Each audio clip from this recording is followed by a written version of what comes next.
Robohnya kampung kami. Sebuah cerpen esai Denny C.A.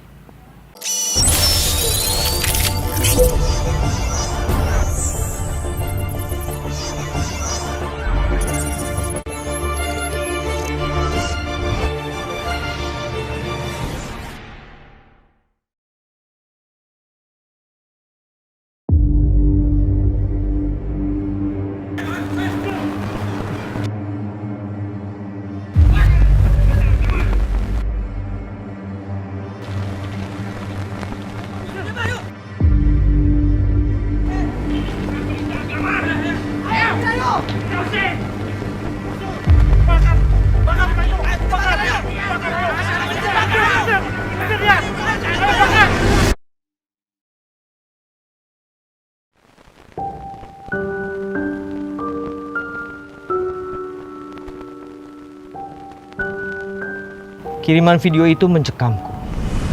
Jenazah penderita virus corona dibawa pulang ke rumah duka. Namun oleh keluarga, para sahabat, para murid, plastik mayatnya dibuka.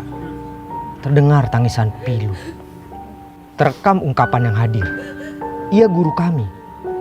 Tak mungkin kami kuburkan tanpa kami lihat wajahnya terakhir kali. Pak Ahmad, pemimpin komunitas kami, harus kami cium tangannya sebelum kami lepas ke tanah makam. Terdengar nyanyian ilahi, terasa suasana seperti ribuan anak ayam kehilangan induknya.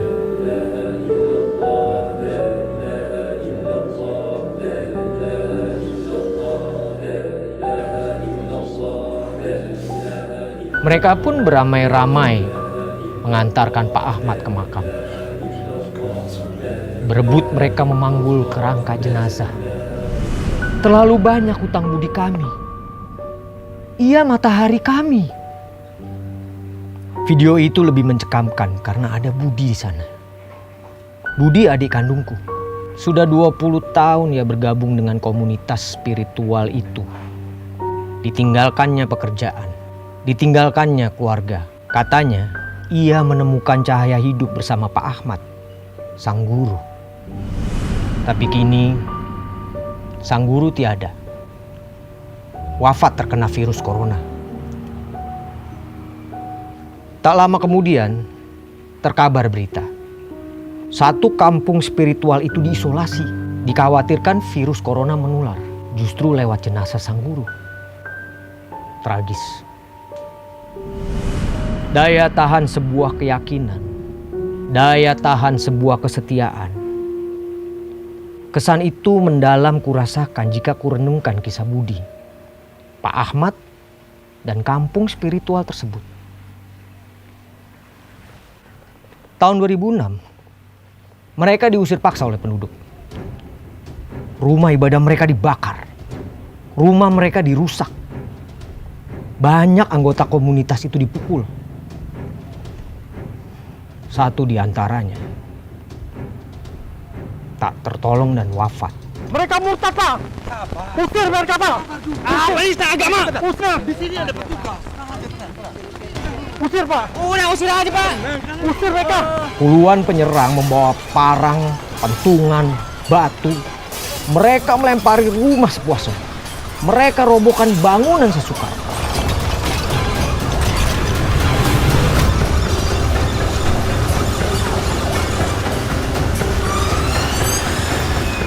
Ini yang ketiga kali mereka menyerang.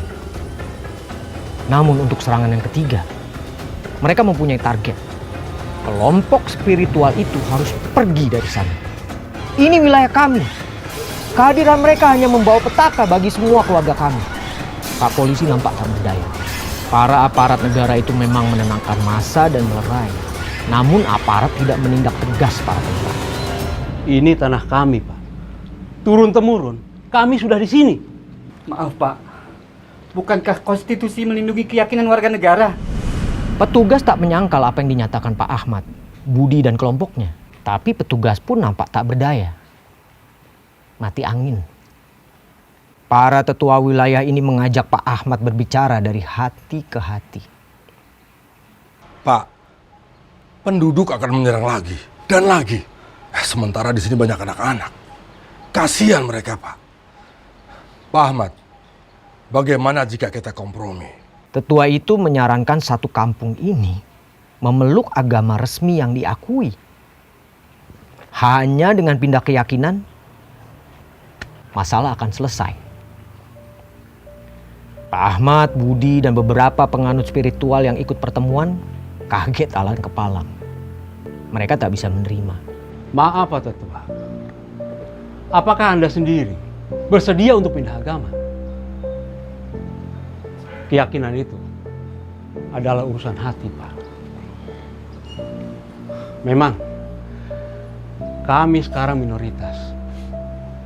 Tapi Pak Tetua jangan lupa, pada saat agama Pak Tetua juga dulu minoritas.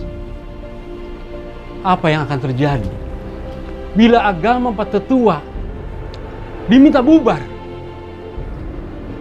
dan disuruh pindah memeluk keyakinan mayoritas? Pada saat itu, keyakinan kami ini bukan baru, Pak, tapi warisan nenek moyang kami. Ia ada sebelum Indonesia merdeka dan tidak pernah terjadi apa-apa. Jika kami tidak diperbolehkan untuk hidup dengan keyakinan kami sendiri, padahal kami itu dilindungi oleh konstitusi. Galilah tanah ini, Pak, dan kuburlah kami hidup-hidup. Budi dan anggota spiritual lain menangis memeluk Pak Ahmad, sang guru. Betapa ia selalu berdiri tegak. Betapa sang guru selalu pasang badan. Kompromi tak terjadi. Penyerang pulang sambil mengancam. Mereka akan datang lagi dengan jumlah yang lebih besar. Akhirnya, untuk keselamatan semua, terutama anak-anak, mereka menempuh jalan lain. Komunitas spiritual ini diungsikan ke satu wilayah.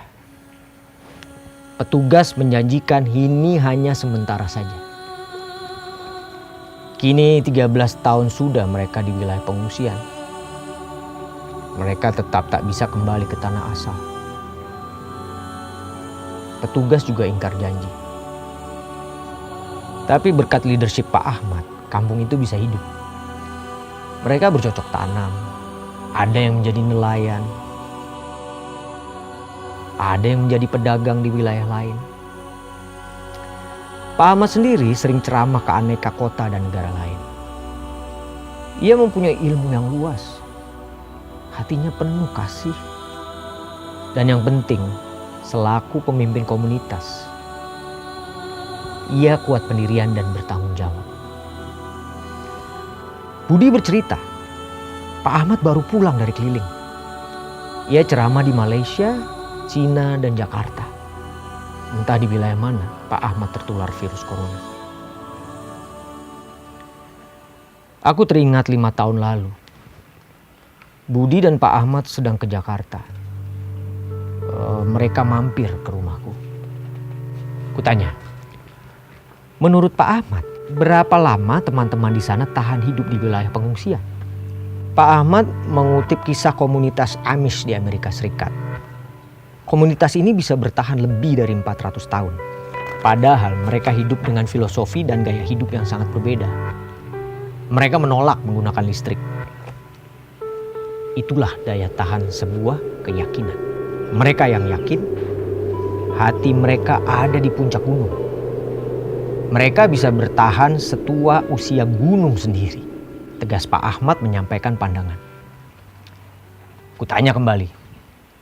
Puluhan penduduk yang menyerang itu membawa golok, batu, pentungan, sambil meneriakkan nama Tuhan dan giroh agama. Seberapa itu menakutkan? Bisakah itu membuat komunitas Pak Ahmad menyerah? Itu resiko sebuah keyakinan minoritas. Bacalah kisah Nobel Kopanis. Di awal pertumbuhannya agama Kristen, justru mereka lebih sulit. Lihatlah narasi di novel itu. Banyak sekali penganut Kristen yang dicemplungkan ke gelanggang fosil. Mereka diadukan dengan singa lapar. Mereka dimakan oleh singa. Sementara belasan ribu penonton tidak ada yang iba. Bahkan tidak ada yang meneteskan air mata. Mereka malah bertepuk tangan. Astaga. Tapi lihatlah sekarang. Agama Kristen menjadi agama yang terbesar untuk alam keyakinan. Menang dan kalah itu tidaklah penting. Seperti yang terlihat dulu. Kelihatannya menang, pada akhirnya adalah kalah. Dan yang terlihat kalah, ternyata menang. Seperti yang saya katakan tadi. Keyakinan sejati itu adanya di puncak gunung. Riuh rendah di lereng gunung. Hantaman badai di daratan tidak akan mengganggu hati yang ada di puncak gunung. Karena ketinggiannya yang berbeda. Kak, kampung kami akan tetap kokoh selama Pak Ahmad bersama kami. Tapi jika Pak Ahmad tiada, kampung kami akan roboh. Jangan. Yang menopang kampung kita, janganlah seorang pribadi. Harus semua komunitas yang menopangnya. Karena pada waktunya, seorang pemimpin akan mati. Dan haruslah lahir pemimpin yang baru. Kampung kita jangan roboh. Dengan bantuan teman, aparat setempat, aku akhirnya berhasil menelpon Budi di sana. Kampungnya memang sedang diisolasi. Tanpa bantuan teman, berkomunikasi dengannya sulit. Entah mengapa handphone Budi tak bisa dihubungi. Assalamualaikum, Bud. Bud, aku ikut berduka cita atas wafatnya Pak Ahmad. Tapi mengapa pemakaman Pak Ahmad tidak mengikuti protokol pemakaman COVID-19? Itu kan berbahaya buat kamu, Bud, dan buat semuanya juga. Kak, Pak Ahmad itu guru kami, pelindung kami, cahaya kami. Mustahil kami biarkan ia dimakamkan sendirian bersama petugas. Kami ingin ikut memandikan jenazahnya dan mensucikannya, Kak. Kami ingin mencium tangannya untuk terakhir kalinya. Kalaupun karena itu kami terpapar, mau apa lagi, Kak? Yang jelas kami tak akan biarkan ia ditinggal sendiri, Kak.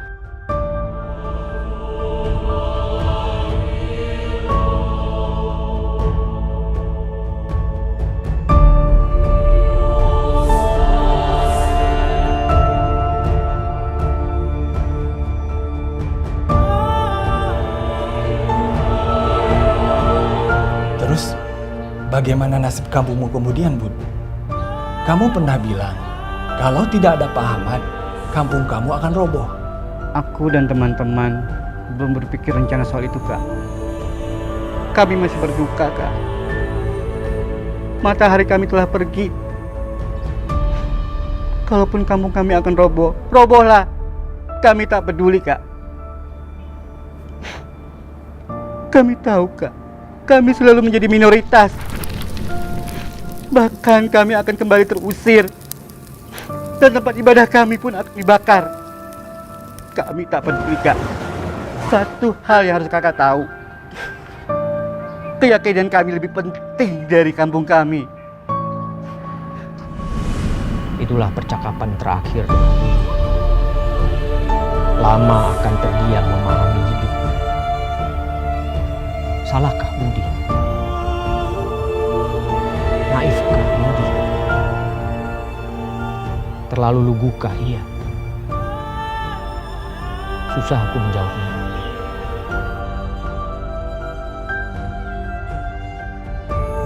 Tapi yang pasti, Budi menjadi contoh kuatnya keyakinan, kuatnya kesetiaan. Gelora itu hadir, perkasa.